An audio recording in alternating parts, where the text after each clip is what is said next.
Hola, Nimbe, buenas tardes.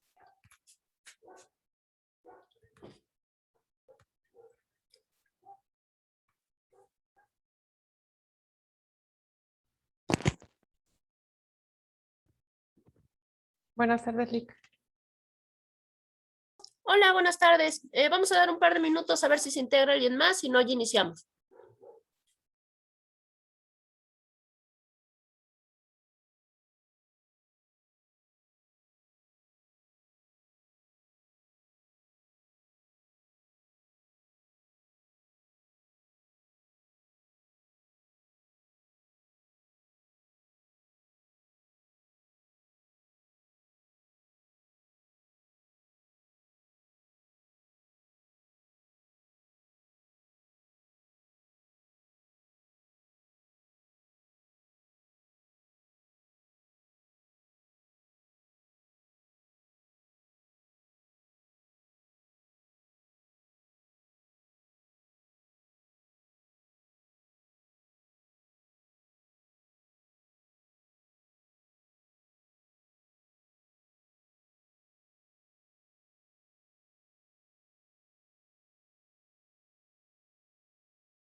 Bueno, pues creo que no se ha conectado nadie más, entonces vamos a dar inicio para que no nos atrasemos. Ya tengo que son las 2:10, entonces les voy a hacer su pase de lista para que los pueda registrar y ya continuamos con nuestro curso, porque lo más probable es que acabemos un poquito antes. Entonces denme un minutito. Mm,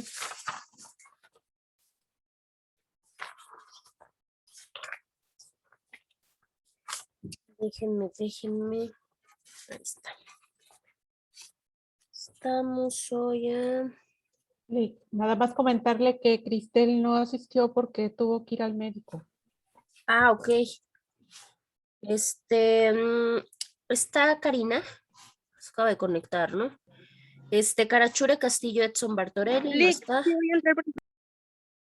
Ok, Gómez Pérez Nimbe, Presente, Lick. Nimbe, Reyes Palacios Verónica, Presente, Lick. Tasvero, Rosendo Cristel, dice que tiene esta problemática, Cobos Alberto, no está. Y Carrasquedo García Jonathan Benito tampoco está. Yo, Lick, acabo 3, de 4, llegar. 5, 6, 7. ¿Mande? Yo, Lick, acabo de llegar, Y perdón. ya te anoté. A Ok, ver, gracias. 3, 6, 7, son 8 asistencias la que tenemos al día de hoy. Técnicamente ya no nos queda la siguiente clase, ya que la última, bueno, prácticamente es la cuestión de la evaluación, salvo que nos haga falta todavía ver algo, pero nos falta solamente etapa intermedia y etapa de juicio, son muy cortas. Entonces, lo más probable es que si acabemos en tiempo y en forma, entre esta y la siguiente clase ya no sea necesario la última sesión, más que la parte evaluativa. A ver, ahorita les voy a comentar. Técnicamente de las 8 sesiones que llevamos hasta ahorita, tengo gente con muchas faltas para que se los vayan comentando y no tengamos problema cuando llegue la parte de nuestra evaluación. En el caso tuyo, Karina, tienes 2 faltas. En el caso de Edson tiene 4, o sea, técnicamente él ya no puede realizar evaluación salvo que justifique. De ahí, Sujei y Verónica no tienen faltas. En el caso de Cristel tiene ya 2 vaya que al final de cuentas son faltas, del día 16 y del día 30. Alberto tiene nada más una, y en el caso de Jonathan creo que se había incorporado después, o no recuerdo cómo estuvo el asunto, porque el único registro que tengo de él es de la clase pasada. Es la única asistencia que tengo y de ahí ya no tengo conocimiento de él, para que igual lo chequen y digo, no tengamos ninguna situación complicada al final del bloque. Bueno, vamos a continuar, denme un segundito. Ustedes ya tienen una idea previa, porque precisamente sobre eso radicó su tarea, ¿no? La tarea de esta semana, en que precisamente iban a buscar, a realizar una herramienta en donde iban a localizar los actos procesales más importantes que se llevaban a cabo dentro propiamente de la etapa intermedia, ¿sí? Pregunto así de manera general, la parte de la etapa intermedia, ¿qué fue lo que ustedes pudieron encontrar? Hacerles antes de que generen participación y para que igual me hagan favor de comentárselo a sus compañeros. En el caso del primer bloque, que fue en la semana número 5, les puse a todos los 2.5, pero les dije que después para esta última evaluativa sí se iba a ponderar las participaciones. Y en este caso solamente tengo a 3 personas con participaciones. A Vero, que es la que más participaciones tiene, y de ahí Cristel, y en el caso de Alberto. De ahí en fuera los demás no tienen participación. Se los digo para que igual lo empiecen a revisar y al rato no haya el problema de, pero ¿por qué saqué esto? Ah, porque no tuvimos ninguna participación. ¿Sale? Ya que estamos solamente a 2 clases de terminar. Ahora sí, ¿qué investigaron o qué encontraron con respecto a su tarea de etapa intermedia?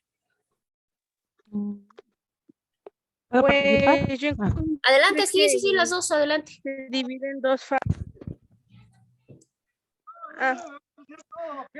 Bueno, ¿empiezo?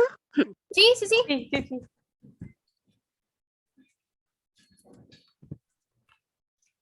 Adelante, adelante, por favor. Nimpe.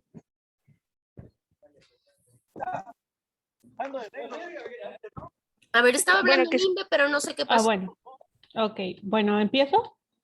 Sí, por favor, Vero, porque ya como que de Nimbe no sé qué pasó ahí. Ok, Adelante, Vero. bueno, la tarea fue pues de los actos procesales en la etapa intermedia. Yo encontré que la base jurídica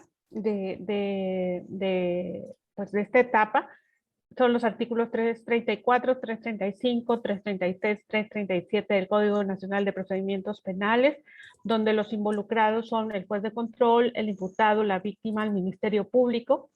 También nos señala que la inasistencia en esta situación de la víctima no suspende el acto. Entonces, el proceso sería primero, se presenta el escrito de acusación ante el Ministerio Público según el artículo 335. Se notifica a las partes, esto está estipulado en el artículo 336. Después sigue lo que es el descubrimiento probatorio, la actuación del imputado en la fase escrita, que tiene 10 días para responder de acuerdo a lo que ya planteó la víctima. Luego sigue el desahogo de pruebas, se establece la fecha y hora de la audiencia. También es la oposición por alguna de las partes y el juez de control es el que determina si es fundada o no, si hay algo que se tiene que desestimar. Y por último, de la parte intermedia, es cuando el juez dicta el acto de apertura a juicio y se ordena su envío al tribunal de enjuiciamiento.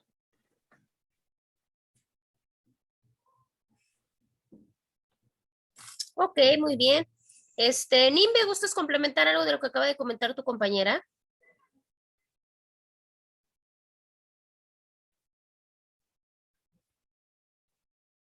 Porque creo que tuvo un problema así como de audio, ¿no? Lick, ¿me escucha? Ahora sí. Pues le comentaba que se divide en dos fases y es la escrita y la oral, y la fase escrita pues esa empieza con ahora sí váyanse la redundancia, con un escrito en donde pues se presenta al Ministerio Público y pues concluye con la audiencia intermedia. Y la segunda, que se refiere a la oral, es cuando se cita y se finaliza con la apertura de un juicio. Muy bien. Efectivamente. Bueno.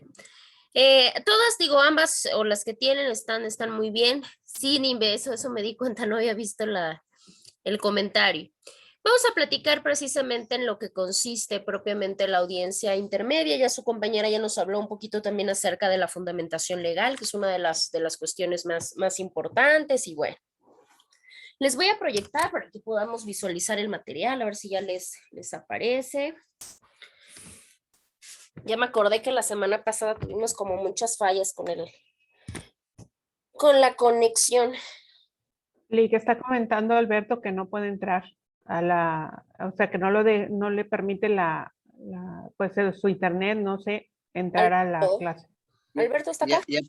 Ya pude, pero gracias. Ya ves, ok, no vi. Gracias. Qué bueno, qué bueno. Qué bueno que sean solidarios. Pero bueno, ya está su compañero acá, a ver.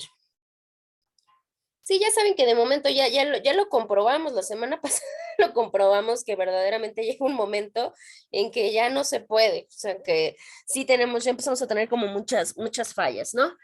Al final de cuentas, digo, entre estirones y jalones, sí, la semana pasada logramos culminar en tiempo y en forma. Bueno, en este caso tenemos la siguiente etapa, que es nuestra etapa de carácter intermedio, la etapa intermedia, que también se ha conocido como esta etapa de instrucción, ¿no? La etapa intermedia, como bien comentaron sus dos compañeras, tenemos dos fases. Estas fases es una fase de carácter escrito y es una fase de carácter verbal. En el caso de la parte escrita, y lo vamos a platicar más adelante, viene precisamente con este acto que es uno de los más importantes, que es la presentación de la acusación. Y ahí viene también en la presentación de la acusación, es cuando ya se da propiamente este ofrecimiento probatorio. Recordemos que en la etapa probatoria tenemos un ofrecimiento y una admisión. El desahogo, ese ya se dará en nuestra última etapa. También en la formulación de la acusación, pues va implícita propiamente la solicitud de las penas y en su defecto, la parte de la cuestión de nuestro procedimiento abreviado. Nuestro procedimiento abreviado puede ser una figura que efectivamente se pueda dar la solicitud para que se aplique y se pueda visualizar dentro de la etapa intermedia. Precisamente en la siguiente clase vamos a platicar acerca del procedimiento abreviado, que es una de las tareas que van a tener. En este caso también, si existe la necesidad, pues se da una contestación a la acusación, si hubiese o si fuese esa la condicionante o la cuestión.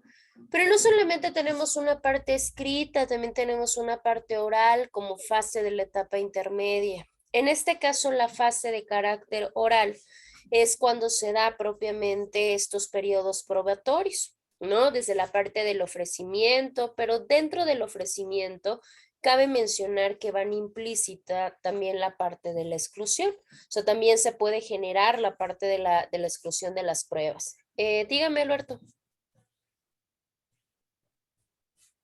Esa que dice la de oral, primero es la escrita, ¿no? Y ya después, con el inicio de la audiencia, finaliza con el auto de apertura a juicio. Así es. Así tengo entendido, no sé si sea correcto. Efectivamente, de hecho, ¿se acuerdan cuando Muy bien. empezamos con la etapa de investigación que hablamos de las 3 etapas de manera general y vimos con los actos procesales que iniciaba y con los que acababa? Y efectivamente, la etapa intermedia inicia con esta parte de acusación y termina con este auto de apertura a juicio oral. Efectivamente, esa es la parte donde finaliza. Sí se dan en orden, por supuesto que sí, se da primero la parte escrita y posteriormente se da la parte verbal. En el caso de la parte verbal, decimos que no solamente se da el ofrecimiento y la admisión, dentro de ese inter puede venir también la parte de la exclusión de las pruebas. ¿Sí? ¿A qué nos referimos con esta parte? Porque ya sabemos que de todas las pruebas que se ofrezcan, no quiere decir que todas nos la va a admitir la autoridad. Va a haber algunas que sean excluidas por razones varias, que también vamos a platicar en un ratito. En Oye, este caso, una pregunta. Las pruebas obviamente se dan y los hechos se dan de forma oral, ¿verdad? No se puede también ser escrita. no, de hecho también se tiene la prohibitiva de la lectura, que ya habíamos platicado en algún otro momento. Solamente podemos tener como alguna situación de consulta o solamente como un refresco de memoria, pero no podemos dar una parte de lectura, ya lo tenemos que traer ahí dominado, digámoslo de alguna manera. Algo como de apoyo nada más, ¿no? Pero muy leve. Sí, algo muy básico, sobre todo cuando queremos consultar, por ejemplo, fechas, cantidades, vaya, cosas que necesitan ser como de una manera muy explícita, porque se supone que ya traemos estudiado nuestro asunto, ya tenemos formulada una teoría del caso como parte de estrategia. Ahora, recuerden que esto no suele, o sea, esto no pasa nada más de la noche a la mañana, ya para llegar a la etapa intermedia es porque ya atravesamos toda la cuestión de nuestra etapa inicial. O sea, ya traemos todo arrastrado, toda esa parte, ya platicamos acerca hasta del protocolo nacional. ¿Qué quiere decir esto? Que como ya lo tenemos estudiado, como ya lo tenemos practicado, como ya sabemos qué indicios se reunieron, bajo qué condiciones, para qué sirven, pues se supone que esto ya lo tenemos dominado para la etapa intermedia. En este caso, sea su compañero, ¿no? Sí puede ser, pero solamente como un apoyo. Y de hecho, para el apoyo no nada más es de que yo agarre y lo revise, no, tengo que solicitar este permiso, ¿no? En el momento de la audiencia para decirle a la autoridad que me permita hacer la consulta. Esa es como la dinámica para que no haya ningún problema. Ahora, en este caso, yo les quiero mencionar que la etapa intermedia, su objetivo primordial o su objetivo más importante es precisamente la parte de la depuración. Digamos que la etapa intermedia es como un filtro, o por lo menos yo así lo aprecio, ¿no? Ahí se da la depuración de los hechos, ahí en esa etapa ya se busca precisamente mediante esta fase oral que lo mejor, o sea, lo mejor de los hechos, de las pruebas, de los indicios, llegue precisamente a la cuestión de nuestra etapa de juicio oral, porque si no, pues entonces vamos a tener ahí como una problemática. Ahora, también nos habla de que en esa etapa se ve mucho acerca o lo relativo de los acuerdos probatorios. ¿Se acordarán que es un acuerdo probatorio?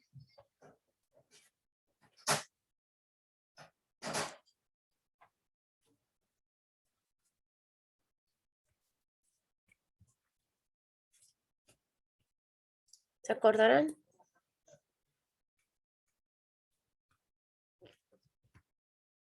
¿No? No, Lick. Ok. En el caso de los acuerdos probatorios, acuérdense que son esos que se celebran entre el MP y el acusado. Claramente para que estos procedan no debe de haber oposición de la víctima, ¿sí?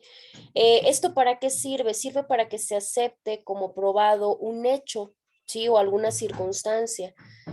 Sí puede haber oposición, claro, pero la oposición que tenga la víctima o el ofendido, pues tiene que estar fundada y debidamente motivada, porque si no en automático, pues sí va a haber la procedencia del acuerdo probatorio. En este caso, bueno, pues ya se genera, porque precisamente el juez de control es el que nos va a indicar el auto de apertura a juicio, y ahí van a venir estos acuerdos probatorios celebrados. A ver, igual en una de esas ya hubo, digamos que cierto tipo de hechos o de circunstancias que ya fueron aprobados o que ya fueron acreditados a través de estos acuerdos probatorios, y esto se da precisamente dentro de esta etapa. En el caso de las pruebas anticipadas, también hemos platicado acerca de las pruebas anticipadas, que decimos que estas pruebas son aquellas que no se celebran en su momento procesal debido, sino que se tienen que celebrar antes por temor a que se puedan o a que ya no puedan servir o a que ya no se puedan desahogar o a que ya no se puedan ofrecer en el momento probatorio ideal. Decíamos, ¿no? Ponemos el ejemplo la vez pasada en el caso de las pruebas de alcoholemia. Si se trata de demostrar que yo lesioné a un sujeto porque iba conduciendo en estado de ebriedad, iba a ser un agravante, pues no me voy a poder esperar, ¿verdad? No me van a esperar hasta el momento probatorio ideal para volverme a hacer la prueba o para hacerme la prueba. Y van a decir, ay, no se le hicimos a Carla, se le hicimos hasta la etapa intermedia porque ahí es donde se iba a ofrecer la prueba. Pues claro que no, porque eso ya no va a servir, pues ya fue hace un mes, por poner un ejemplo, ya no tengo alcohol en la sangre, pero para absolutamente nada. Entonces, por eso fue una prueba anticipada, porque se tuvo que hacer en el momento de los hechos, se guardaron los resultados y ahorita se ofrece para que el juez la pueda recepcionar en esta etapa intermedia, ¿sí? Es lo que se genera acá. Ahora, en el caso de la fase oral, la fase oral de la etapa intermedia es bien importante por una razón, porque representa una última oportunidad para varias cosas, ¿no? Es la última oportunidad para que se pueda dictaminar, que se pueda suspender el proceso. Puede ser cuando nos opere algún criterio de oportunidad, que también ya hemos platicado de esa figura. Puede haber un acuerdo reparatorio, que también hemos platicado de la figura, o en su defecto, que se pueda celebrar un procedimiento abreviado. Este ya es el último momento y es la última oportunidad procesal para este tipo de actos. ¿Por qué? Porque si ya trascienden, o sea, si ya llegan a la siguiente etapa, pues digamos de alguna manera que ya no tendrían razón de ser. ¿Me explico? Entonces, por eso se dice hasta acá, es la última oportunidad, el último chance que se tiene, ¿no? Ahora, ¿cuándo termina? ¿Cuándo concluye? Como comentaba su compañero hace un momento, ¿cuándo concluye la fase oral y por tanto la etapa intermedia? Pues va a terminar en el momento en el que precisamente se dicte nuestro auto de apertura a juicio oral. Ahí se termina propiamente. El objeto de esta etapa es un objeto amplio. El objeto de la etapa per se tiene que ver mucho con la cuestión probatoria, porque ya viene un ofrecimiento y una admisión de medios de prueba. Acá yo no hablamos, y esto hay que tener cuidado, acá ya no se llaman indicios como en la etapa de investigación, acá ya son medios de prueba. Aparte de eso, decíamos, como es una etapa en la cual se va a encargar de limpiar, de obtener lo más importante, ya se hace la depuración de todos estos hechos que han sido controvertidos desde el inicio, ¿no? Desde el principio del proceso. Y ya como tal, pues ya hay una determinación 100% clara, 100% certera del daño que se ocasionó, o sea, del daño que se dio a través de la comisión del delito.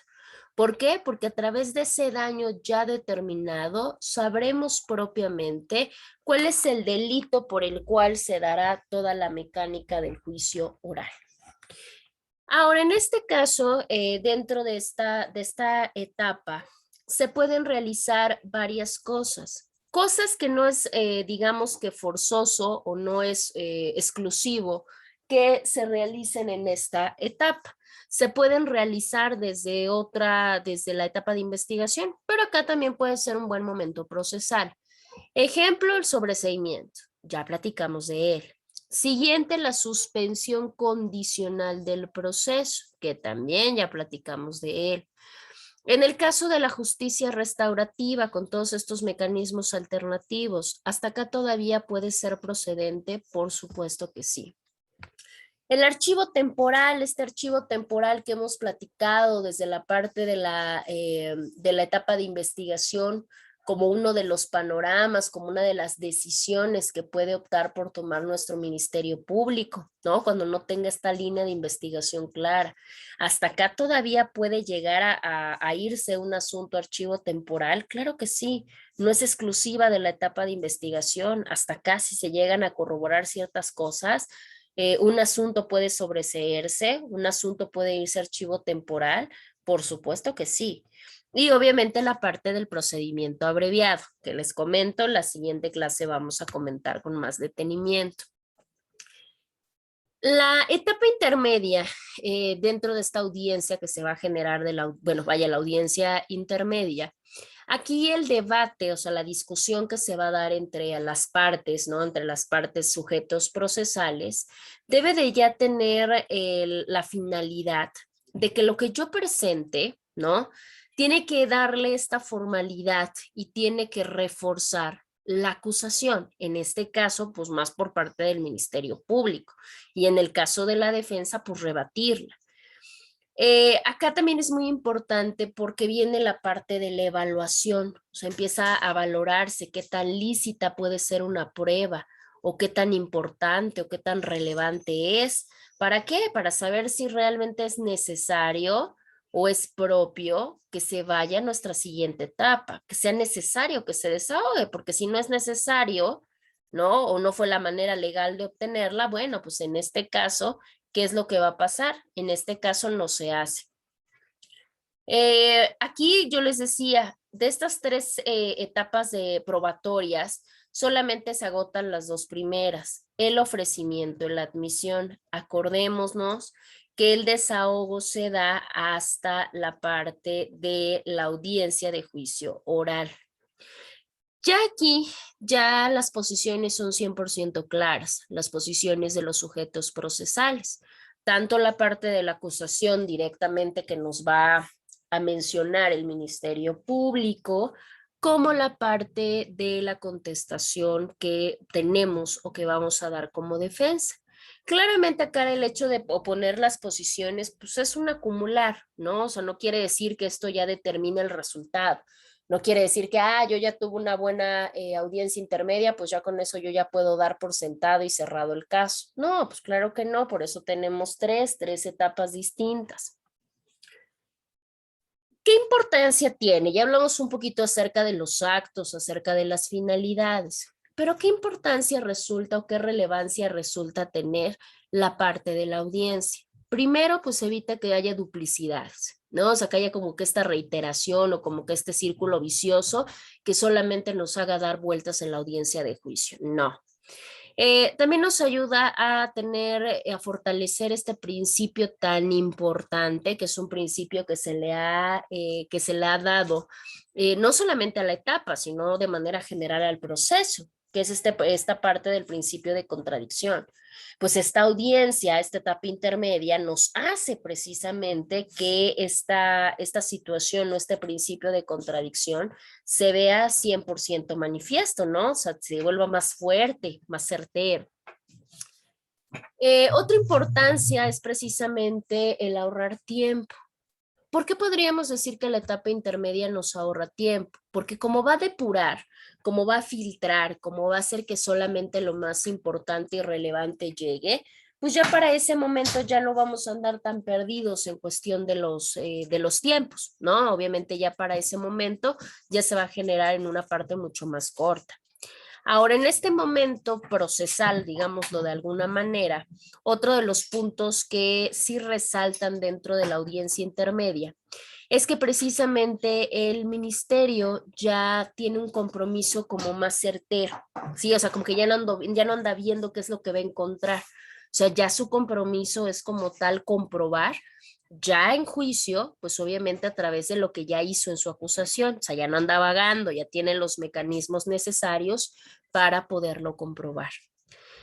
En este caso, la efectividad, digamos que primaria o principal de lo que pretende propiamente el ministerio, lo vamos a ver en la audiencia principal, o sea, en la audiencia de juicio. ¿Por qué en la audiencia de juicio? Porque precisamente ahí pues ya va a quedar como todo desplayado, por decirlo así, pero ya lo que llega pues ya es 100% filtrado. En este periodo, digamos que es un periodo procesal, en esta etapa, se van a evaluar varias cosas, ¿no? Varias, muchas. Entre ellas, decíamos hace un momento, la parte de la admisión de las pruebas es bien importante. ¿Por qué la parte de la admisión de las pruebas? Porque decimos, ¿no? De todas, si yo ofrezco 20, pues sí, pero de esas 20 puede que solamente se admitan 10, por poner el ejemplo, ¿no? Ya en este caso, los hechos, ya vamos a ver. Ahora, si ya vamos a pensar que ya tenemos acuerdos probatorios previos, bueno, pues ya sabemos, ¿no? Ya sé con toda la certeza del mundo cuáles son los hechos que ya tenemos por probados. Y eso también ahorra tiempo, porque si yo hubo un acuerdo probatorio, vamos a suponer que tenemos 10 hechos y de esos 10 hechos ya se llegó a un acuerdo probatorio en 6. Pues ya quiere decir que esos ya no hay que debatirlos, ya están 100% corroborados por las partes. En ese caso ya solamente me vinculo a comprobar cuántos, pues a comprobar 4. Eso nos reduce mucho más o nos hace mucho más sencilla la cuestión probatoria. En este caso, también nos habla, nos evalúa cuáles van a ser aquellos mecanismos que van a ser excluidos. Hace un momento comentábamos, ¿no? No quiere decir que solamente la autoridad diga, este no me parece, este no pasa, este no pasa, este no pasa. No, obviamente tiene que fundar y motivar el por qué está excluyendo ese mecanismo de prueba. Estos medios de prueba que van a ser excluidos tiene que darse antes de que se genere el auto de apertura. Y en él precisamente tendrá que decir, de acuerdo a las pruebas que pretenden desahogar en un futuro, ¿no? Ya a ver qué es lo que va a pasar, cuáles son los cargos, ya los cargos certeros, cuál es el nivel o el grado de participación de los sujetos involucrados, qué tipo de responsabilidad tiene. ¿Es autor, es coautor, es copartícipe? ¿Qué es lo que hace?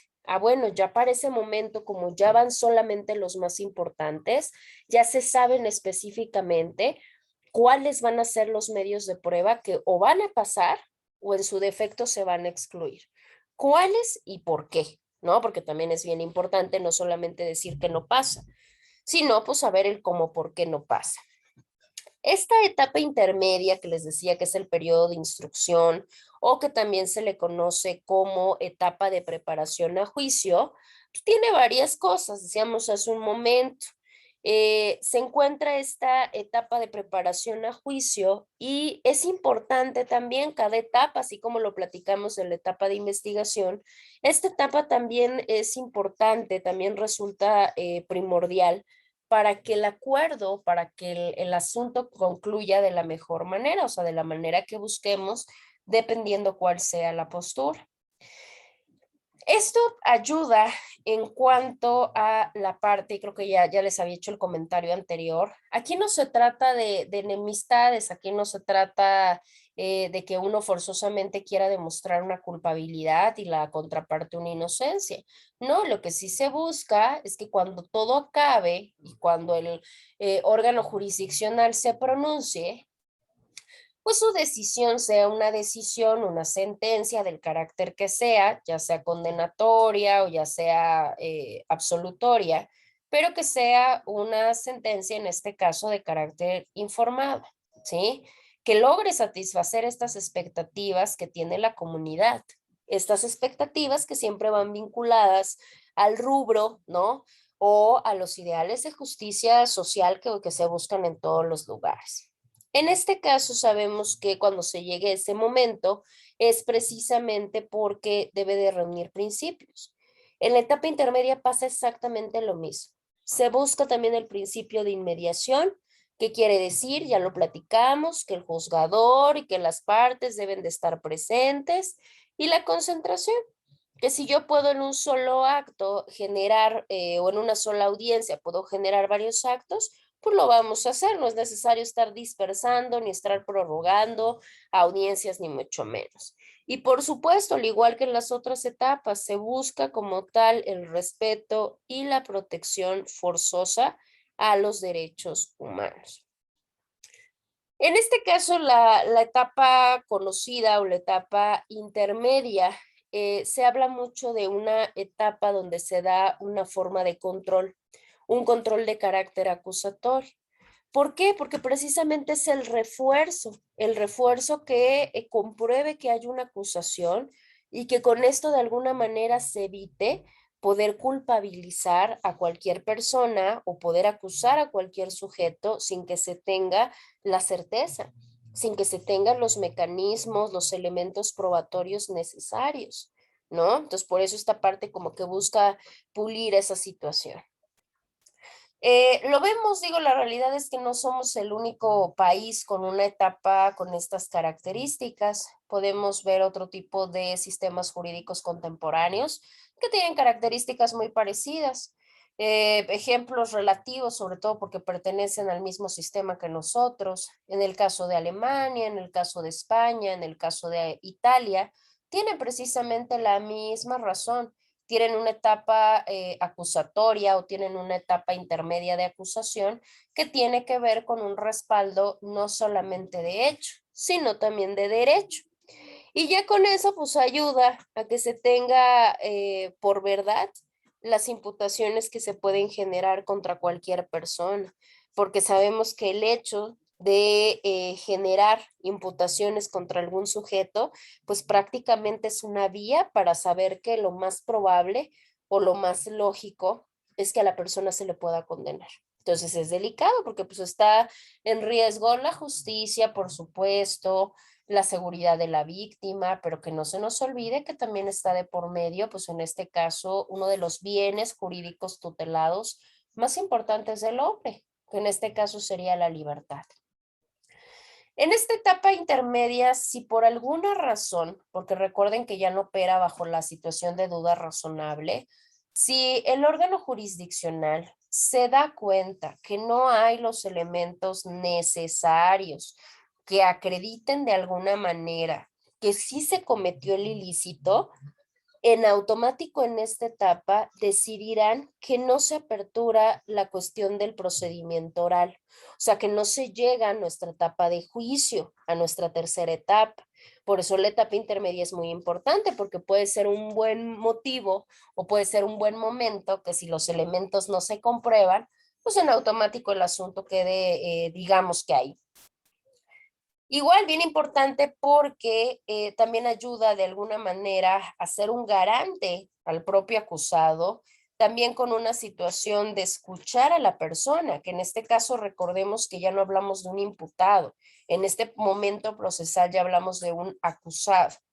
Y es importante porque precisamente acá el acusado tiene la oportunidad de que puede ser acusado como escuchado de alguna manera, porque sabemos que este derecho es uno de los derechos primordiales y los tenemos desde la primera etapa, pero no es limitativo. Sin en cambio, esta etapa intermedia también tiene la obligación de garantizar que la persona acusada que decida declarar tiene que ser escuchada forzosamente.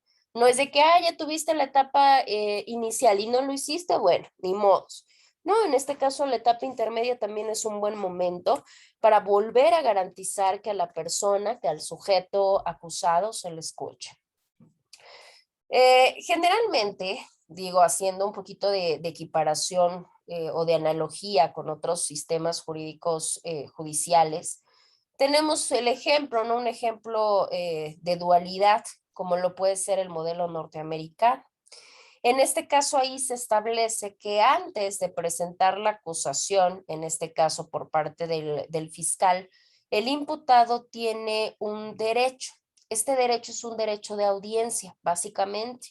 Esta audiencia ya se le conoce como una audiencia preliminar, ¿no? Aquí el detalle es que en esta audiencia preliminar tiene la característica de que se puede renunciar de manera voluntaria. O sea, ¿qué quiere decir? Antes o previo de que el fiscal me acuse por determinados delitos, yo tengo la oportunidad de alguna manera de tener una audiencia previa. Pero también puede que yo diga, no, yo no quiero la audiencia. O sea, ya directamente a lo siguiente, y también es respetable, o sea, también se puede. Tiene las mismas, digamos que las mismas finalidades, pero bajo diferentes características. En este momento procesal o en esta figura, también se tiene por objeto, lo platicamos hace algunos minutos, controlar, o sea, que de alguna manera el órgano tenga el control para saber cuál es la totalidad, o sea, cuáles van a ser los cargos que van a llegar a juicio. Y esto es interesante porque entonces ya no anda tampoco perdido ni extraviado de que de todos los cargos por cuántos va a llegar, ¿no? Hasta este momento se depura y ya va a tener la conciencia completa de qué es lo que va a pasar a la siguiente etapa, ¿no? Cabe mencionar que esta audiencia intermedia es una audiencia de carácter contencioso. ¿Por qué contencioso? Porque claramente hay litis, o sea, si hay controversia, hay intereses contrarios. Aquí ambas partes, porque es participación mutua, ambas partes pueden aportar sus pruebas, o sea, no solamente que uno, no solamente que otro tenga el derecho a aportarlas, lo puede hacer cualquiera de estos. ¿Cuándo va a terminar propiamente esta audiencia donde están depurando y donde están alegando con respecto a la acusación y a las pruebas ofrecidas y admitidas? En el caso de esta audiencia va a terminar con una resolución de carácter judicial, que ahí sí va a decir, a ver, si hay causa de juicio, por tanto, vamos, ahí está el auto de apertura a juicio. O en su defecto, ya analizado todo, diga, pues, ¿qué creen? Pues hay desestimación del caso y adiós, se cierra. ¿Se puede generar también? Claro que se puede generar. Cualquiera de los dos panoramas de alguna manera se puede dar. Aquí el control que se da, porque claramente es un control judicial, porque interviene también la imagen o la figura del juez, se va a presentar ¿para qué? Pues también para que no haya ningún abuso, para que no haya ninguna cuestión arbitraria, como lo hemos platicado en otras ocasiones. Por eso no se da ante un ministerio público, se da forzosamente ante un juzgador.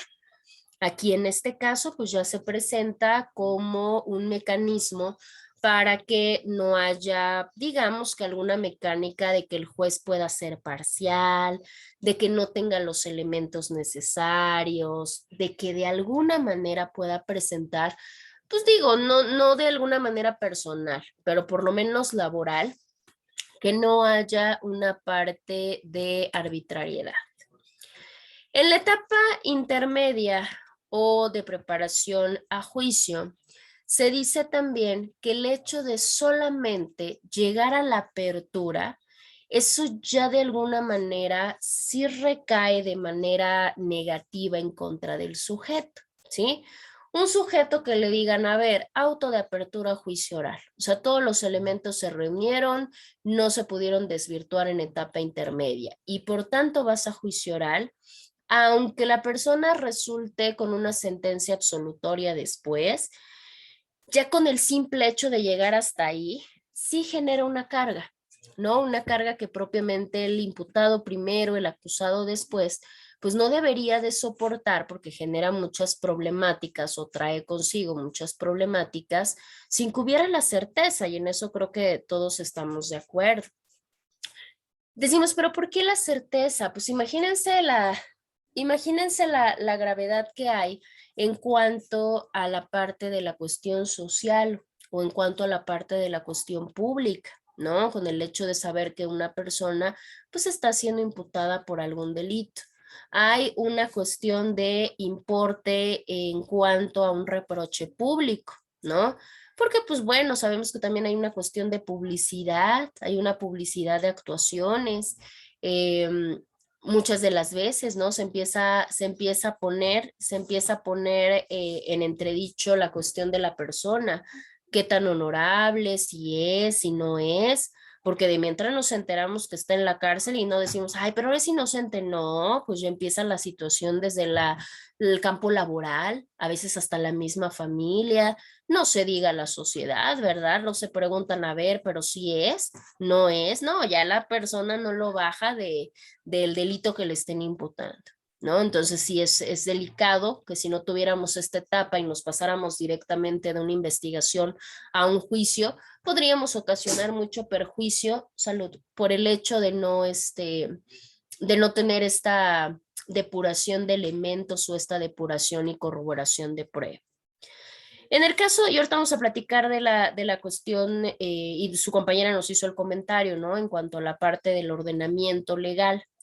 En nuestro ordenamiento procesal penal encontramos, y ya lo hemos platicado, inicia con la formulación de la acusación, vamos a ver ahorita en un ratito qué debe de contener, y termina cuando se da esta resolución judicial. Esta resolución judicial se da a través de un auto, ¿no? Este auto es el auto de apertura a juicio. Este control de acusación sí es una principal función que tiene esta etapa. Sin en cambio, solamente es una acusación de requisitación formal, no realmente sobre el mérito, por supuesto, porque hasta acá no se puede deducir sobre la culpabilidad o inocencia. Solamente buscamos que se reúnan los requisitos de forma de acuerdo a lo que nos implementa o de acuerdo a lo que nos establece nuestra ley.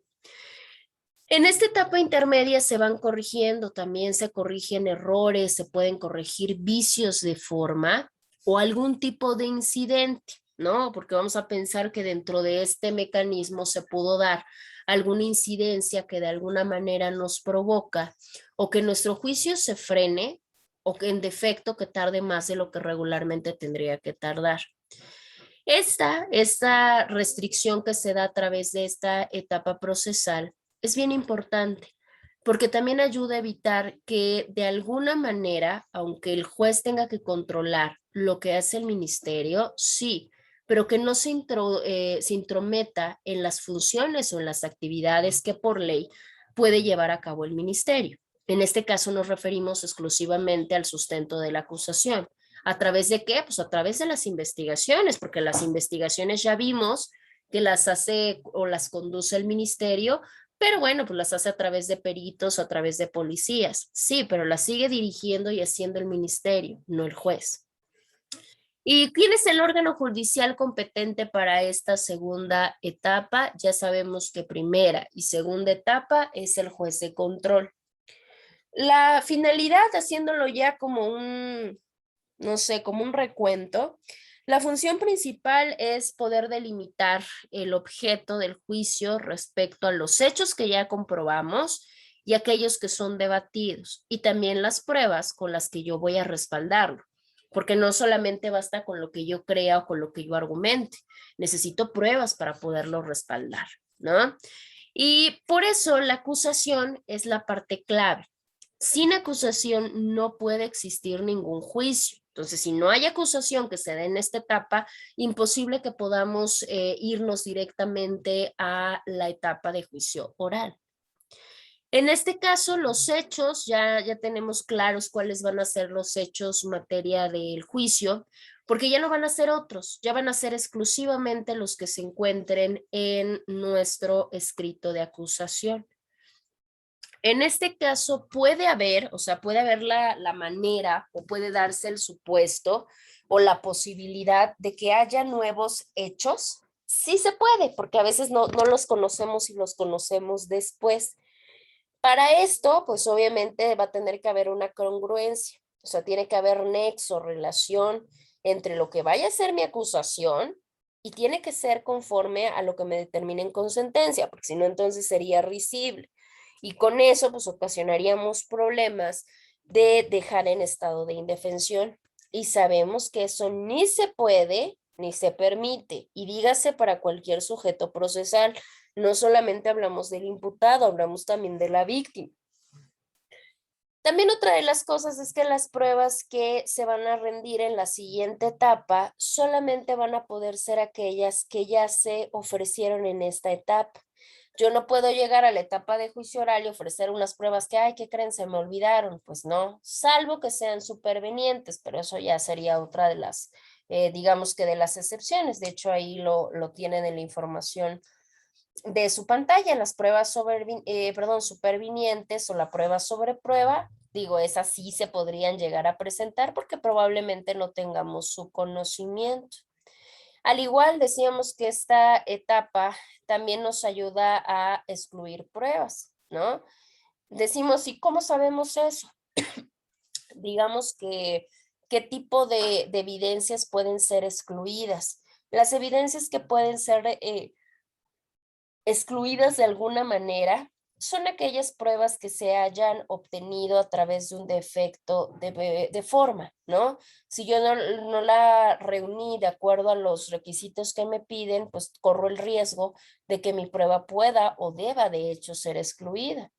Otra, ¿qué pasa? ¿Qué sucedería si yo obtengo una prueba que es una prueba, pero vaya, una prueba evidente, comprobable, servil? Sí. Pero si esa prueba yo la obtuve a través de una violación de derechos humanos, de garantías, en automático esa prueba me la van a excluir. O sea, no va a ser aprobada por más buena que sea.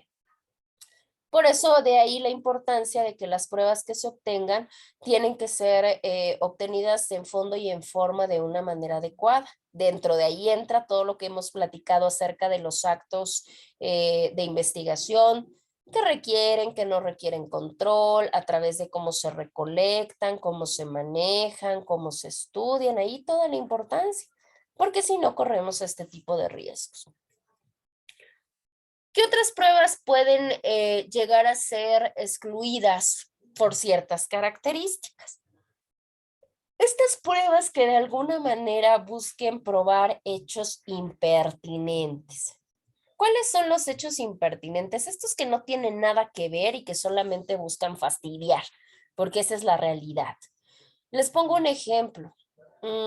Es bien sabido, y esto ustedes muy probablemente lo aprendieron en sus penales anteriores, en donde decían que estos delitos que tienen que ver con la sexualidad o con el libre desarrollo psicosexual, no se vale que como pruebas se puedan ofrecer aquellas que pretendan hablarnos acerca de la vida sexual o la reputación de las víctimas anteriormente o posteriormente a los hechos.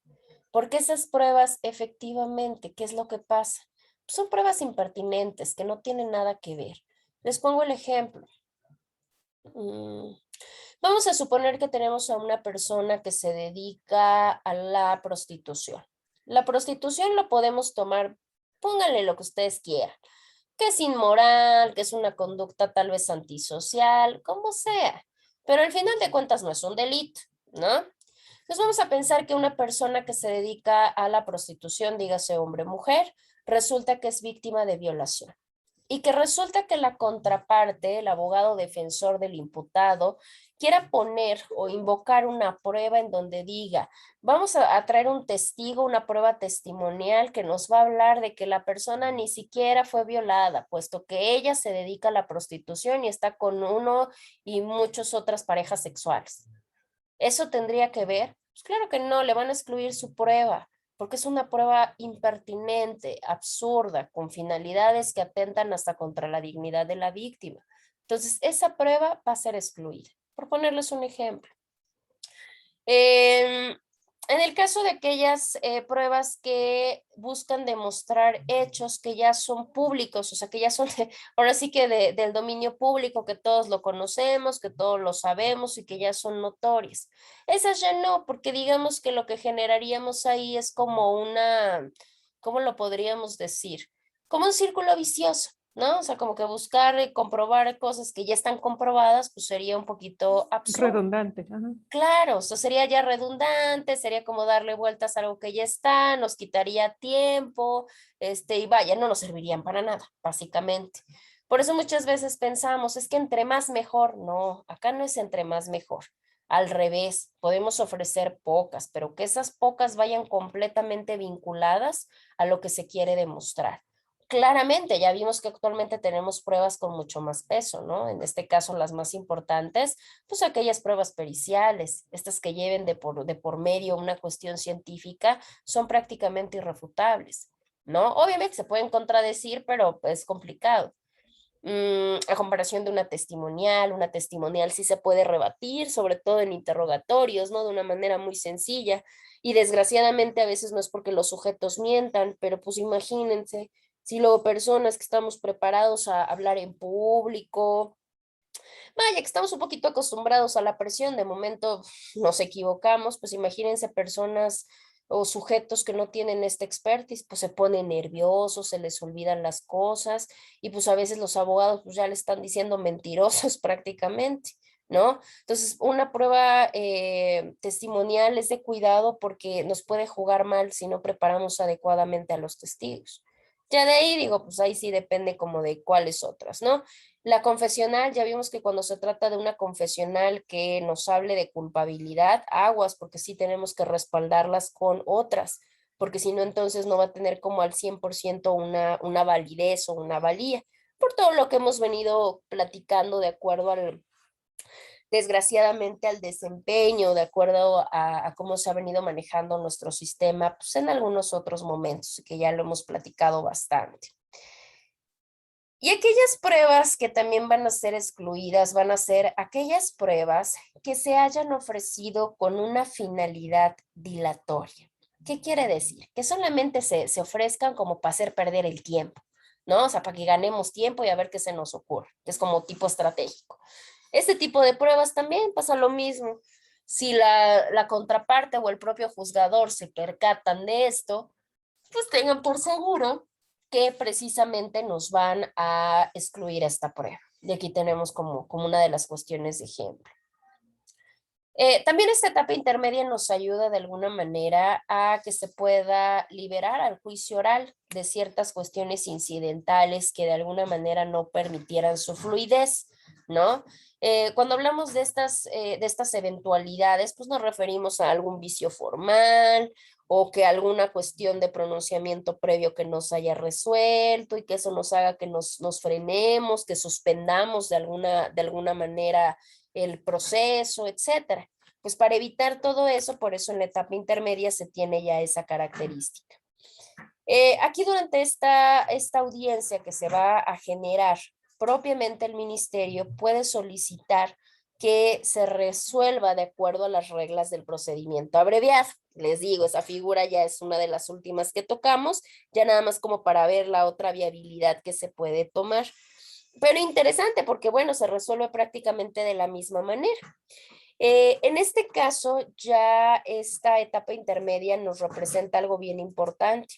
Entre esas cosas importantes, porque ya es como la última oportunidad de alguna manera para poder generar algún criterio de oportunidad. Aquí sí, si en este momento no aplicamos, no solicitamos el criterio de oportunidad, la suspensión de proceso o el acuerdo reparatorio, ahí sí adiós, porque ya no va a haber otro momento en el que pueda proceder.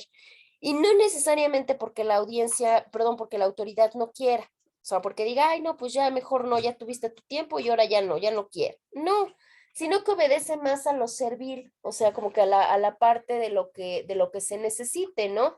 Que para ese momento después pues ya no va a ser tan funcional como aparentemente lo podría ser por acá.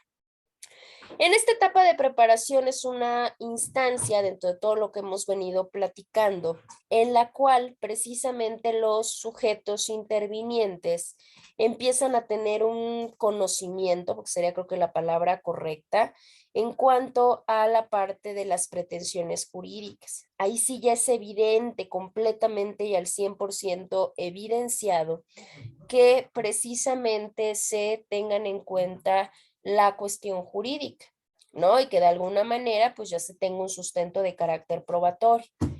¿Cómo se hace esta parte? Bueno, pues en este caso se pone la situación de preparar con antes. de preparar con antes la estrategia de la acusación, ¿no? ¿Por qué? Porque acá yo ya tengo 100% claro, o sea, yo ya tengo 100% claro lo que es la parte de la acusación y lo que es la parte de la defensa, ¿no? Ya no hay ninguna otra que se pueda andar como jugando, ¿no? De si será buena esta estrategia o no, si será buena esta parte para poner en la acusación o no, o mejor la cambio. No, ya para este momento ya todo tiene que estar completamente certero. Esa es una de las situaciones. La clase pasada yo les comentaba, les hacía el comentario en cuanto a, ustedes se han dado cuenta, ¿no? Cuánto tardamos en abarcar nuestra parte de nuestro procedimiento, en este caso la primera etapa que fue la etapa de investigación. En este pequeño diagrama que les aparece en pantalla, se pueden dar cuenta cómo aparecen las 3 etapas, ¿no? Investigación, intermedia, que es la que acabamos de ver, y la etapa de juicio. Se pueden dar cuenta que la más larga o la que tiene más actos procesales es la etapa de investigación. De hecho, por eso ahondamos y tardamos un poquito más ahí. En el caso de la etapa intermedia, no. La etapa intermedia solo viene nuestra acusación, en sus fases, viene nuestra audiencia de etapa intermedia y ahí se genera o no se genera un auto de apertura y paramos de contar. Ahí es donde se termina, porque ya con eso le damos como tal, digamos que la bienvenida a lo que es nuestra tercera y última etapa del proceso. Esta etapa donde ya se va a cambiar de autoridad y donde ya se van a generar otro tipo de actos.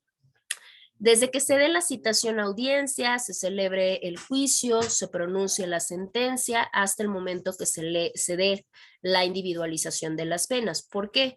Porque si es, y lo vamos a platicar más adelante, si se absolve no pasa nada, pero si se condena, bueno, ¿cómo va a quedar la cuestión de las penas? Y ya en su defecto, ya si se dan cuenta, digamos que de una manera externa, ya fuera del proceso, encontramos la parte de los recursos y encontramos la ejecución, ¿sí? Porque los recursos son optativos, no siempre tenemos por qué irnos con un recurso. Y en el caso de la ejecución de las penas, ahí sí, decimos, si tenemos una sentencia condenatoria, bueno, pues ahora no solamente basta lo que nos diga en papel, sino ahora cómo se va a dar la manera de aplicación. Pero bueno, eso ya es parte de nuestra tercera etapa que vamos a ver más adelante. ¿Hasta acá tienen alguna duda o alguna pregunta con respecto a la etapa intermedia? No, Lick. No, perfecto. Espérenme, déjenme. Les proyecto ya nada más como para culminar así detallitos de la etapa intermedia y ya podamos quedarnos solamente con la etapa de juicio. Ay, a ver, espérenme tantito. Ahí creo que ya nos aparece.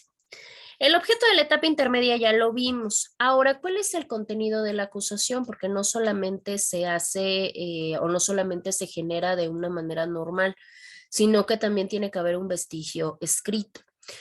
Su compañera cuando hizo su participación nos dijo, los artículos, los fundamentos legales. Efectivamente, los fundamentos legales los empezamos a encontrar a partir del artículo 334, en donde nos empieza a hablar del objeto de la etapa intermedia.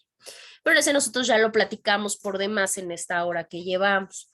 ¿Cuál es la parte del contenido de la acusación? Ya que se terminó la fase de investigación complementaria, el Ministerio Público que ya considere o que ya contemple que a raíz de la investigación tenemos los elementos suficientes para ahora sí ejercitar la acción penal, es cuando decide presentar su acusación. La acusación nos debe de contener estos 8 elementos que les aparecen en su pantalla. Rápidamente te voy a pedir, Vero, ¿me puedes hacer el favor de darle lectura a las 8 fracciones, por favor? Claro que sí, Lick. Gracias. La acusación del Ministerio Público deberá contener en forma clara y precisa: 1. La individualización del o los acusados y de su defensor. 2. La identificación de la víctima u ofendido y su asesor jurídico. 3. La relación clara y precisa, circunstanciada y específica de los hechos atribuidos en modo, tiempo y lugar, así como su clasificación jurídica. 4. La relación de las modalidades del delito que concurriere. 5. La autoría o participación concreta que se atribuye al acusado. 6. La expresión de los preceptos legales aplicables. 7. El señalamiento de los medios de prueba para pretender que pretende ofrecer, así como la prueba anticipada que se hubiera desahogado en la etapa de investigación. 8. El momento de la reparación de daño y los medios de prueba que ofrece para probarlo.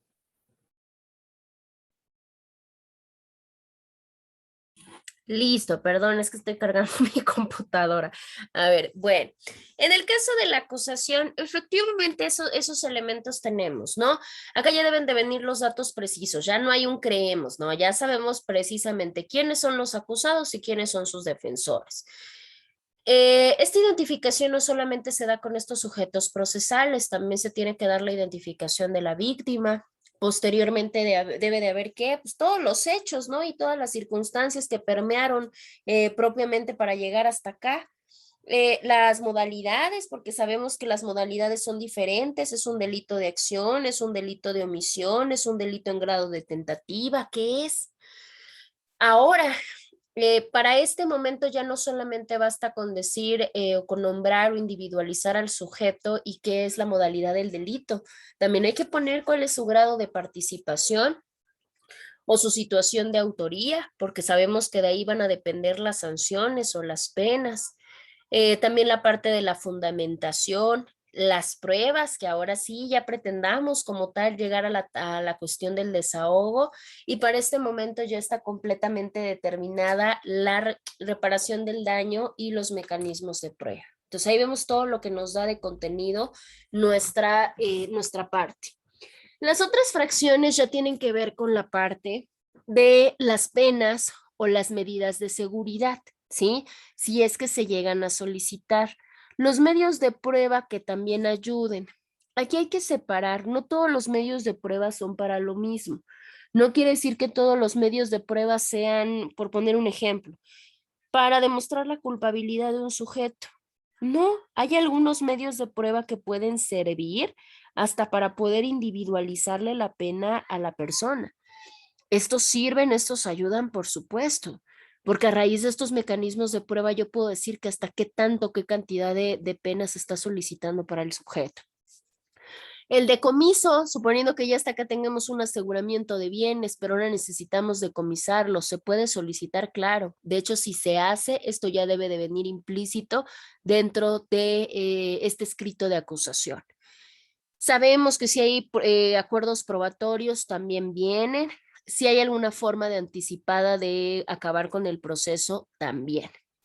En este caso, la acusación cabe mencionar que solamente se puede hacer por los hechos y por las personas que ya nombramos en el auto de vinculación a proceso, ¿sí? Ya no puedo cambiarlo, o sea, ya no puedo, bueno, ahora incluyo otra persona o incluyo otros hechos, pues no. Lo que sí se puede es la clasificación, ¿no? O sea, sí se puede hacer una clasificación de delitos distintos. Esto claramente pues se le tiene que hacer del conocimiento debido pues a las partes involucradas.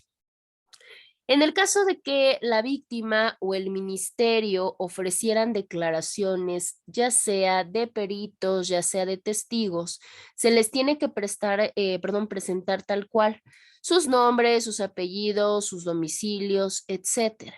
Es más, hasta se tiene que hablar de esta parte de qué es lo que yo necesito, o sea, sobre qué puntos van a versar sus interrogatorios. ¿Para qué? Pues para que la contraparte también pueda formular, digamos que lo conveniente. Ya con esto se da la parte a la notificación de la acusación, o sea, ya que se presentó la acusación, el mismo juez de control tiene que ordenar que se les avise a las partes y con eso mismo se les entrega la copia para que obviamente pues tengan la idea clara. En esta parte de la etapa intermedia hay una figura muy propia que se denomina descubrimiento probatorio. El descubrimiento probatorio no es un derecho, no es una oportunidad. El descubrimiento probatorio es una obligación. Esta obligación está a cargo de las partes. ¿Para qué? Para que precisamente estas partes tengan forzosamente que darle a conocer o darse a conocer entre ellos cuáles son los medios de prueba que van a ofrecer en la audiencia de juicio. O sea, no se vale la secrecía, no se vale de que, yo ya investigué esto y me lo guardo. No. Lo ponemos en el caso del Ministerio Público. El Ministerio Público tiene que tener esta parte del acceso, tiene que tener la parte de dar copias de los registros, de los lugares, de los objetos, etcétera. Y en el caso de la defensa tiene la misma obligación. Si la defensa se allega de un mecanismo probatorio, también tendrá la obligación de hacérselos conocer al Ministerio Público. ¿Cómo? Pues a través de un ofrecimiento de medio de prueba, ¿no? ¿Por qué? Si yo veo, vamos a poner el ejemplo. Yo como defensa, uno de mis mecanismos de prueba es un video. En este caso, ¿qué tengo que hacer como mecanismo de descubrimiento probatorio? Ah, bueno, pues le tengo que entregar una copia de forma material, le tengo que entregar al Ministerio Público este video, ¿no? Los registros también pasa exactamente a la misma manera. ¿Por qué? Porque los dos tienen que enterarse y los dos tienen que hacerlo conducente. El Ministerio Público, porque suele pasar, debe de cumplir con esta obligación, ¿sí? Desde el primer momento hasta que todo finalice. Y sabemos que por eso también tanto el imputado como la defensa deben de tener garantizado este derecho de ir accediendo a todos los elementos de investigación. Es más, hasta los nuevos, ¿no? La víctima, porque también hay una cuestión específica. En el caso de la víctima, en el caso del asesor, del acusado, ellos deben de ir descubriendo los medios de prueba, aquellos que claramente pretendan ofrecer en el juicio. Se tienen que entregar de manera material, sí. El único detalle es que muchas de las veces esto ya tiene que ser con costo a cargo del Ministerio Público, ¿sí? ¿Por qué? Pues digo, pues obviamente si yo quiero una información, pues tengo que pagar por ella. No pago por la información, sino por el mecanismo que me lo hagan llevar, ¿no? En el caso también puede llegar a pasar, porque digo, la terminología como tal es de 3 días. O sea, yo tengo 3 días, descubro hoy, tengo 3 días para dárselo a conocer a las otras partes o a mi contraparte. En el caso de que tanto la defensa como el acusado diga, a ver, necesito un poquito más de tiempo, porque resulta que este descubrimiento no solamente se hace así, o sea, no solamente se entrega, necesito prepararlo. Puede extender el tiempo, sí lo puede hacer, pero tiene que solicitar el permiso al juez y se tiene que hacer previo a la audiencia intermedia o en su defecto, ya ultimadamente, pues en la misma audiencia. Y ya ahí se le pueda dar su plazo y ya con este plazo pues ya se puede hacer de una manera correcta. En el caso de la situación de la citación de audiencia, el juez de control, en el momento en que diga, ok, ya te hago de que ya me presentaste tu acusación, ahí mismo va a tener que señalar el caso de la fecha en la cual se va a llevar a cabo la audiencia intermedia. Ahora, ¿hay un tiempo especial? Sí lo hay. No puede celebrarse la audiencia intermedia después de recepcionada la acusación, ni en menos de 30 días, pero tampoco puede exceder los 40. O sea, el término es entre 30 y 40, ¿sí? Sabemos que acá no se manejan tanto los días hábiles, se manejan más los días naturales. Entonces, en este caso hablamos de 30 a 40 días naturales. Estos empiezan a contar, ya comentábamos hace un momento, a partir de que se presenta la acusación. En el caso ya que se va a celebrar la audiencia intermedia, el juez de control sí puede hacer diferimiento. Esa es una de las ventajas de esta audiencia. Vamos a suponer que mi audiencia me la dieron para de aquí en 35 días. ¿Me la pueden todavía diferir más? Sí se puede. Solamente el periodo será por 10 días, ¿sí? Digo, para esto tenemos que tener razones adecuadas, porque si no, tampoco me lo van a diferir. En este acto, en esta audiencia intermedia, platicamos hace un momento que se respetan principios no solamente exclusivos de la etapa, sino también de alguna manera muy representativos del sistema, como lo es el principio de inmediación. ¿Se puede unir o se puede separar una acusación? Claro que se puede, ¿sí?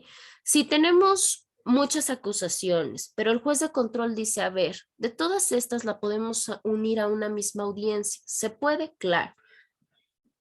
Lo único es que se demuestra que no va a perjudicar, o sea, que no va a perjudicar a la persona que está defendiendo. ¿Se puede? Claro que sí se puede. Para esto digo, obviamente necesitamos que aquellas personas que yo voy a unir, pues estén vinculadas por el mismo hecho, ¿no? O que sean varias conductas imputables al mismo sujeto. Serán los únicos, digamos que dos mecanismos en los cuales podría operar la unión de casos. Lo opuesto, el juez de control puede dictar autos de apertura de juicios separados, también lo puede hacer, ya sea porque se trate de diferentes hechos o en su defecto el mismo hecho, pero diferentes acusados. ¿Se puede? También se puede, no hay ningún problema, siempre y cuando no se entorpezca esto. El desarrollo de la audiencia, pues ya sabemos, lo primero que se hace es exponerse, exponer de una manera sencilla lo que es la acusación. Tanto la víctima y el acusado van a generar sus exposiciones de lo que consideren necesario. Lo puede hacer el imputado, lo puede hacer a través de su defensa, no importa. Y ya de ahí, precisamente, si no hay ninguna incidencia, pues ya la defensa puede promover las excepciones que quiera. Ya que se desahoga esto, ya se da paso a lo que van a ser los acuerdos probatorios. Ahí mismo el juzgador pregunta si ha habido descubrimiento probatorio y demás. Si en algún momento el ministerio, la víctima, ocultaron una prueba que le servía a la defensa, en este caso el juez, en el caso del MP, lo tendrá que acusar, o sea, le tendrá que dar vista a su superior para que le impongan una sanción. Y en el caso de los particulares, como lo puede ser la víctima, se le impone una corrección de carácter disciplinar. ¿Qué es lo que vamos a ver materializado dentro de los acuerdos probatorios? Decía hace un momento, son aquellos que se celebran entre el MP y el acusado sin que se oponga la víctima, en donde se tendrán por aceptados los hechos o algunas circunstancias, ¿no? Bueno, en este caso, si la víctima o el ofendido se oponen, decimos que ya el juez tendrá que analizar si es debidamente fundado y motivado o no. El juez de control lo puede autorizar aún así con la oposición de la víctima, sí, siempre y cuando se encuentre justificado, ¿no? Si no, tampoco no solamente lo puede hacer porque sí, porque si no también sería una parte dentro de lo que cabe violatorio. En la exclusión de los medios de prueba, el fundamento legal, si lo gustan copiar, lo encuentran en el 346. Ya vimos hace un momento cuáles son los tipos de prueba que se van a tener por excluidos, ¿no? Aquellas que son sobreabundantes, aquellas que son impertinentes, aquellas que son necesarias, aquellas que se obtienen a través de violación de derechos, las que son nulas por no requerir por no reunir los requisitos legales y bueno. Ahora, ya con esto, ¿qué es lo que pasa? Ya con esto ya vamos a suponer que no hubo ninguna prueba excluida o ya las que se tenían que excluir se excluyeron. En este caso, bueno, ya tendríamos que ver la parte del auto de apertura a juicio. Si se dan cuenta, aquí viene lo que yo les comenté hace un momento, para que entendamos un poquito de qué pruebas nos pueden excluir. Se los voy a marcar. Ahí está, ¿no? Lo que yo les decía hace un rato. En este tipo de delitos, todo aquello que tenga que ver sobre la conducta o el comportamiento sexual de la persona, de la víctima, antes o después del suceso, no tiene valor y en automático va a ser excluido. Bueno. Ya con eso ya damos la apertura a la parte de nuestro auto de apertura a juicio. Eso lo vamos a ver más adelante porque pues ya, ahí viene. A ver. En el caso del auto de apertura a juicio, vamos a pensar que ya se terminó o previo a que se termine la audiencia intermedia, vamos a pensar que el juez sí reunió todos los elementos necesarios y dice, sí, este asunto sí se va para la siguiente etapa. En ese caso va a dictar el auto de apertura a juicio. ¿Qué es lo que vamos a encontrar ahí? Tiene que señalarlos cuál va a ser el tribunal que se va a encargar de celebrar esta audiencia que viene, va a individualizar a los acusados. Ahora sí, ya se va a tener propiamente cuáles son las acusaciones, cuáles son los acuerdos probatorios, los medios de prueba que ya fueron admitidos y que por ende se van a desahogar en la audiencia de juicio, los medios de prueba que se invocaron, pero que van a servir por si se llega a una tentativa, vamos a pensar, de individualización de penas o de reparación del daño, si hubo alguna medida de resguardo, las personas que se tengan que citar, porque a veces hay personas ajenas a la víctima, ajenas al acusado, que tienen que ser citadas para la audiencia de juicio oral. Si se va a requerir de alguien, se tiene que poner dentro de este mismo escrito. Las medidas cautelares que claramente ya tiene, ¿no? Que ya está viviendo la propia persona acusada, ahí deben de venir también. El juez de control en automático le va a hacer llegar al tribunal de enjuiciamiento, porque recordemos que acá la autoridad ya se cambia y es otra, y precisamente la llegada a esta autoridad no se da de manera, digamos que cuando quieran, no, si hay una temporalidad especial. En este caso, ¿con cuántos días va a contar el juez de control para hacerle llegar al tribunal de enjuiciamiento este escrito, este auto de apertura a juicio? Va a tener un periodo o un término de 5 días, ¿no? Ya que se dictó, tengo 5 días para canalizar.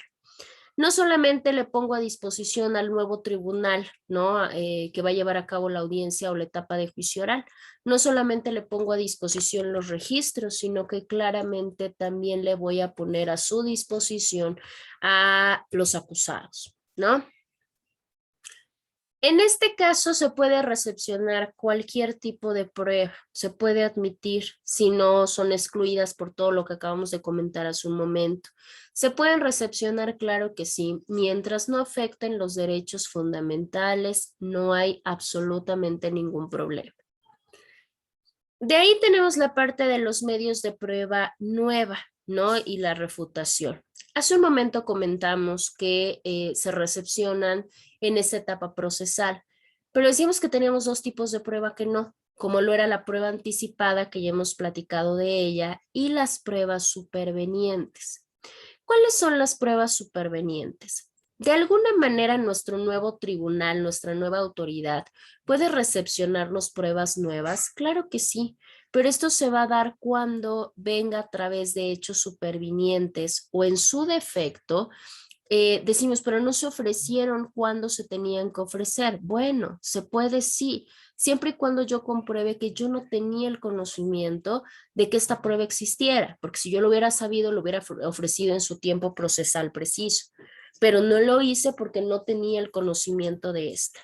En este caso, ya si con la función de rendir el medio de prueba se ve en controversia, ya sea porque creemos que hay un problema con su integridad, porque creemos que hay un problema con la autenticidad que tiene, con la parte de la veracidad y demás, bueno, ahí ya quedará, digamos, que a una cuestión de valoración por parte de la autoridad para saber si va a admitir o si va a desahogar los medios de prueba.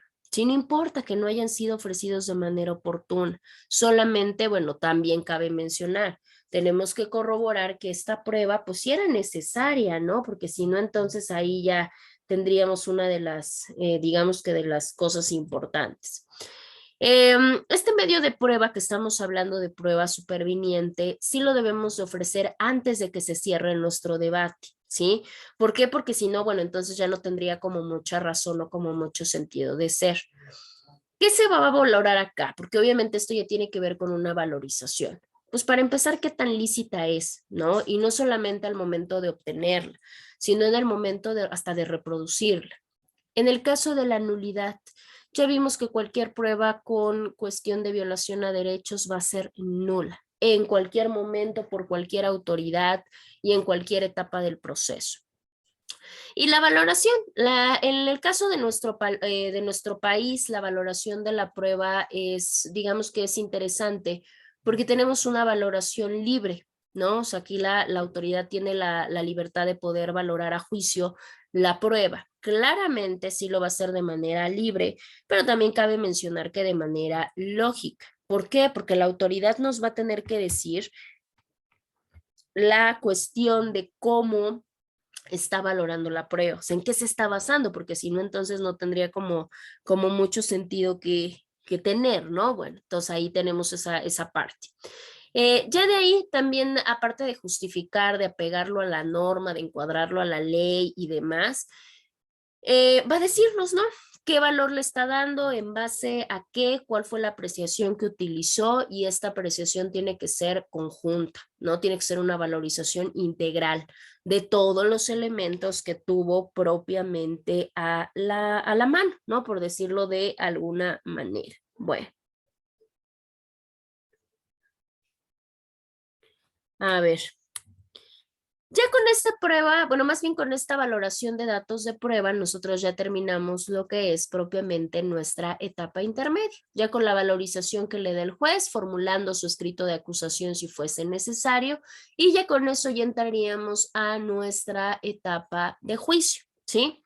Ahora, ¿qué es lo que se nos va a quedar a nosotros de tarea? Bueno, todos ustedes. Nuestra siguiente semana, ahorita les... a ver si- La otra semana es examen, ¿no? La otra semana es examen.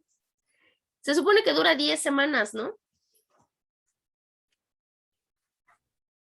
Ok. ¿O no? Ahorita checamos si quieren. Por acá debo de tener su calendario. Espérenme tantito. Sí, porque yo sé que son 10 semanas de ustedes, o por lo menos en eso me quedé yo. Si hacemos las cuentas, nosotros empezamos el día 4, ¿no? 4, 5, 6, 7. Según esta, hoy es la octava. Ok, lo checo. Sí, hay que checarlo, no importa. A ver, ahorita, si pueden ir checando, yo también voy checando y así vemos, a ver. Ahorita vamos viendo. A ver. Por acá debe de estar.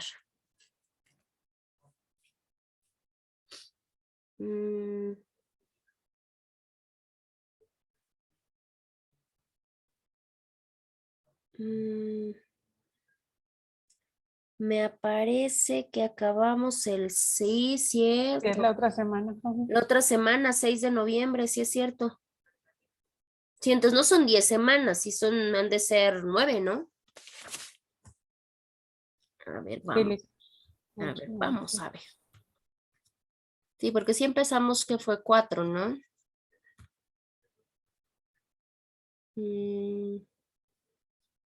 Empezamos 4 de septiembre, sí, ¿verdad? 1, 2, 3, 4, 5, 6, 7, 8. No, sí, verdaderamente es la 10ª. ¿Dónde se nos perdió una? ¿Quién sabe? Bueno.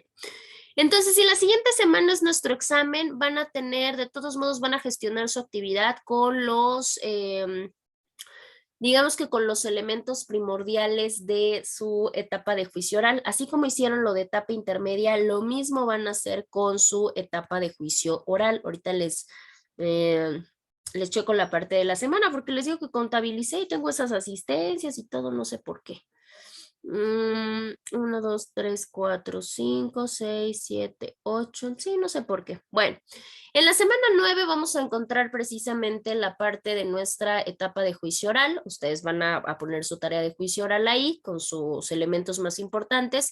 Y en la semana número 10 va a venir su examen. ¿Hasta dónde viene su examen? Pues básicamente hasta etapa intermedia, ¿verdad? No les puedo dejar etapa de juicio, ya que pues no tenemos prácticamente nada. Les reitero, no hay ningún problema. De hecho, les decía, acabamos la siguiente semana. En este caso, van a realizar su examen a la primera hora y la siguiente, y eso no es una hora, su examen va a durar como 40 minutos. Déjenme checar a ver cómo le hacemos. Van a realizar su examen y posteriormente acabamos lo de la etapa de juicio oral. ¿Les parece? Yo de todos modos les estaría avisando cualquier cosa o cualquier situación que suceda, se los estaría comunicando con su compañera Cristel. Esperemos que todo salga de manera regular. Nada más si pueden avisarles, sobre todo a los demás que no vinieron, que su examen es la siguiente semana. Los que tengan algún problema con plataforma y demás, les sugiero presionen y lo arreglen lo más antes posible, porque no hay manera de modificar, ya que ese mismo día pues tenemos que estar cargando calificaciones. Entonces voy a hacer lo posible para que en ese mismo día yo les haga conocer sus calificaciones. Si alguno llega a tener alguna duda o algo, en automático me lo hagan saber. Y bueno, veamos qué es lo que pasa, pero ya después ya no va a haber manera. ¿Sale? Ahora ya cerró esto. A ver. Entonces les digo que ahí va a ser Entonces vamos a ver lo que es cadena de custodia, la etapa intermedia. Ajá. Nada más serían esos dos temas. De hecho, su segunda evaluación viene desde medidas cautelares. Medidas cautelares. Sí, viene todo lo que vimos desde la parte de medidas cautelares, porque reparación del daño, si mal no recuerdo, todavía vino en su primer parcial. Entonces vendría ya todo lo de medidas cautelares, lo de etapas de investigación, etapa intermedia, y bueno, dentro de la etapa de investigación, pues sí viene lo de cadena de custodia, lo de audiencia inicial, lo de tipo de indicios, exactamente. A partir de ahí, bueno. Es más, de una vez vamos a empezar, tenemos como 10 minutos, de una vez avanzamos lo más que podamos de... Lo más que podamos de etapa de juicio. Les digo que ya no es mucho, la realidad es que ya no es mucho. Pero, por cualquier cosa. A ver, déjenme ver. Déjenme ver dónde está etapa de juicio. Ahí está. A ver, se los proyecto, a ver si ya les aparece. Ahí está. Nuestra tercera etapa es nuestra etapa de juicio oral y ejecución de sanciones. Sabemos que tenemos ciertas características. En el caso de la etapa de juicio, inicia desde el momento en que se recibe el auto de apertura a juicio, que ya vimos qué es lo que debe de contener, hasta el momento que se termina o que se da la sentencia emitida por nuestro tribunal de enjuiciamiento. El juez, pues ya sabemos que el juez va a ser aquel sujeto o aquella autoridad que tiene la responsabilidad de impartirnos justicia de una manera imparcial, de una manera pronta, etcétera. En este caso aquí se ve la variabilidad propiamente de nuestras autoridades. Sabemos que primera y segunda etapa ingresa el juez de control. En nuestra tercera etapa efectivamente ingresa nuestro tribunal de enjuiciamiento. Él va a tener a cargo presidir la audiencia de juicio oral y va a ser el encargado de dictaminar la sentencia. Tenemos un tribunal más fuera del proceso, que es el tribunal de alzada. El tribunal de alzada va a ser el que se va a encargar de los recursos, o sea, del conocimiento de los medios de impugnación. Acá se aprecia mucho el principio de publicidad. Ya vimos que todas las audiencias van a ser públicas, también la de juicio oral, salvo cuando se trate de disposiciones contrarias. Ya vimos, generalmente cuando hay menores de edad o cuando se trata de delitos sexuales o cuando se atenta o se puede atentar contra la dignidad de la persona. En el caso del principio de contradicción, las partes pueden de alguna manera conocer o controvertir los mecanismos de prueba que ya tengamos. El principio de igualdad ante la ley no es otra cosa que precisamente sobreentender que todos vamos a tener las mismas oportunidades para sostener ya sea o una acusación o una defensa. No puede haber ningún tipo de discriminación, ni por condición, ni por discapacidad, por salud, por preferencia sexual, por estado civil, ni mucho menos. Ahora, ¿qué es lo importante de acá? Lo importante es el desarrollo propiamente de la audiencia de juicio oral. La siguiente clase, yo creo que sí nos da tiempo porque ahorita estamos avanzando, les voy a mostrar un video acerca de unos alegatos de apertura que se dieron hace algún tiempo de un asunto que fue interesante acá. Ya les comentaré los pormenores la siguiente clase. Y vamos a hablar y vamos a ver un poquito acerca de qué es lo que se expone dentro de la audiencia de juicio oral con lo primerito que se hace. Y lo primerito que se hace son los alegatos de apertura. En el caso de los alegatos de apertura, pues no es otra cosa que exponer los hechos, exponer los medios de prueba con los que pretendemos acreditar algo. En el caso del Ministerio Público, pues con lo que pretende acreditar la calificación jurídica de su teoría del caso, ¿no? Que quiere decir que él va a buscar acreditar que la conducta sí se dio por el sujeto, que sí es una conducta antijurídica y que sí hay un elemento de culpabilidad, ¿no? En el caso del defensor, no, el defensor va todo lo contrario. Puede tratar de demostrar a través de estos alegatos de apertura, acreditar una inocencia, pero puede que no, puede que sí el sujeto haya cometido la conducta. Y entonces, ¿qué pasa con el defensor? Ah, bueno, pues sus alegatos de apertura entonces irán más vinculados a argumentar si hay alguna causal de exclusión del delito, alguna causal de acción, de responsabilidad. Es más, puede hasta llegar algún momento en buscar alguna coartada en la cual la persona pues ni siquiera se encontraba en el lugar, ¿no? Ni siquiera se encontraba en el momento, o que las pruebas que están pues, son innecesarias para comprobarlo. Bueno, pues ahí esto dependerá mucho de la estrategia. En su pantalla aparece un ejemplo, ¿no? De un alegato de apertura corto, ¿no? Aquí tenemos un caso de legítima defensa en el cual la persona sí cometió el asunto, pero trata de buscar una justificativa. Ejemplo, debía mantenerme inmóvil ante un peligroso acto de agresión contra mi vida. Fue un homicidio, sí, pero en legítima defensa. Eso es un alegato de apertura, una exposición sucinta de un hecho en el cual busco refutar a mi contraparte. Los alegatos de apertura, digo, no vamos a entrar mucho en eso porque esto generalmente se ve como estas estrategias o estas técnicas de litigación oral, o sea que realmente no es nuestro asunto.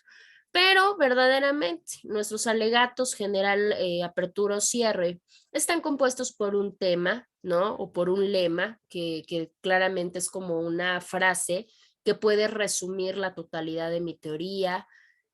También el alegato va a tener un elemento, va a tener 3 elementos, uno fáctico, uno probatorio y uno jurídico.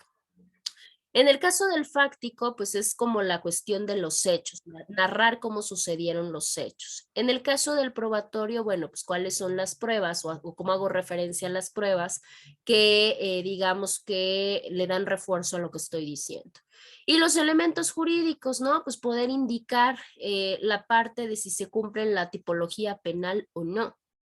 Y la última parte del alegato, pues es como una solicitud que se le hace al juez. Si yo estoy desde el punto de vista del imputado, pues yo voy a hacer en mi petición, pues pedirle al juez que se lo absuelva por todo lo que acabo de decir. Si estoy de que el alegato es del Ministerio Público, ah, bueno, pues mi petición dentro del alegato va a ser para que se condene. Lo más importante de esta audiencia de juicio oral, no solamente la recepción, no solamente los alegatos de apertura. Posteriormente a eso viene lo más importante, la parte del desahogo de pruebas. En el desahogo de pruebas que se da dentro de la audiencia de juicio oral es una actividad meramente de carácter judicial, ¿sí? ¿Qué quiere decir? Porque se va a utilizar dentro del juicio. ¿Para qué nos sirve? Nos sirve precisamente para poder hacer una verificación o para poder verificar si es verdad los hechos que se han presentado en el proceso o en el litigio, ¿no? Para determinar pues cuál es el valor que le vamos a ofrecer o que le vamos a dar a los medios probatorios, claro, porque al final de cuentas sí, ya investigamos, claro, ya los ofrecimos, ya nos los admitieron, sí, pero ahora viene la hora de la verdad, que es el desahogo, cómo yo los voy a presentar para todos los demás. En el caso de la exclusión de los medios de prueba, ¿todavía puede excluirse hasta este momento un medio de prueba? Claro, si el tribunal de enjuiciamiento dice, a ver, este lo debieron de haber excluido, por alguna razón no lo hicieron, yo lo puedo excluir, claro. Que compruebe que son sobreabundantes, que son impertinentes, que son innecesarias, etc. En el caso de los medios de prueba ya los platicamos. Ahora, posteriormente ese desahogo, digo, esta parte tampoco ya no entramos y les voy a decir por qué. Porque precisamente cuando se da en el caso de los penales anteriores, en los penales anteriores nosotros vemos cuáles son los tipos de prueba, ¿no? ¿Qué pruebas tenemos en materia penal? ¿Cuáles se pueden ofrecer? ¿Cómo se hace el desahogo? ¿Cómo se presenta una pericial, una testimonial? Pues porque es parte de, ¿no? En la parte procesal, pues se hace todo este desahogo, ¿no? En el caso de los peritos, ya pasamos por toda esta cuestión de los dictámenes, ahora viene la parte de la predefensa del dictamen, cuando ya se interroga al perito, cuando ya se contrainterroga al perito. Bueno, Vamos a suponer que ya pasamos por todo ese filtro, ¿no? Que ya pasamos el filtro del desahogo de pruebas. Ahora ya viene como la cereza del pastel, ¿no? Como la parte del cierre. Y para esto tenemos a los alegatos de clausura. Los alegatos de clausura básicamente son como estas formas de argumentar, pero a forma conclusiva, o sea, como en forma de conclusión, que hacen los sujetos procesales a través de los medios de prueba. O sea, yo ya voy a cerrar, pero ya no haciendo alusión a todo, sino como refiriéndome más a los medios de prueba que se acaban de desahogar, tanto a lo bueno de los míos como refutar los de la contraparte, ¿no? ¿Esto para qué? Pues porque tengo que resaltar forzosamente el lado fuerte, el lado positivo de lo que yo logré, pero por supuesto que tengo que evidenciarle al juez, pues digamos que el lado flaco o las debilidades que me presentó la parte contraria. Acá nos vamos a quedar. Nos vamos a quedar acá y ya la siguiente y última clase ya nada más retomamos nuestra etapa de juicio, en donde ya nada más les voy a mostrar cómo se generan los alegatos, digamos que ya de una manera verbal, y ya nos vamos a la parte de la sentencia, ¿no? Ya nos vamos a ver un poquito acerca de la sentencia, qué es lo que contiene, y con eso nosotros estaríamos terminando, ¿sale? Denme un segundito para checar su lista. A ver. Posteriormente se había agregado Alberto, pero creo que también se volvió a desconectar. Y de ahí nos quedamos, creo que los mismos, ¿no? O las mismas en este caso. Vero, Nimbe y Karina. Bueno. En el caso de quién me participó en la cuestión de la tarea, Verónica y... Yo. Yo, Nimbe. Ok, y Nimbe, a ver. Perfecto. Bueno, entonces así le hacemos. Así quedamos. De todos modos, cualquier instrucción o cualquier cosa que llegara a suscitarse ya para dar la instrucción final, yo se los hago saber con su compañera para que me haga el favor de avisarles. ¿Sí? ¿Tienen alguna duda hasta acá? No, No, ninguna. ¿No? Perfecto. Bueno, entonces si no tenemos dudas o preguntas, pues cuídense mucho, que tengan un excelente fin de semana y nos estamos escuchando la siguiente semana, el siguiente sábado. Gracias, Lick. Gracias a Gracias, todos. Hasta luego a todos. Adiós. Bye. Hasta luego. Hasta luego.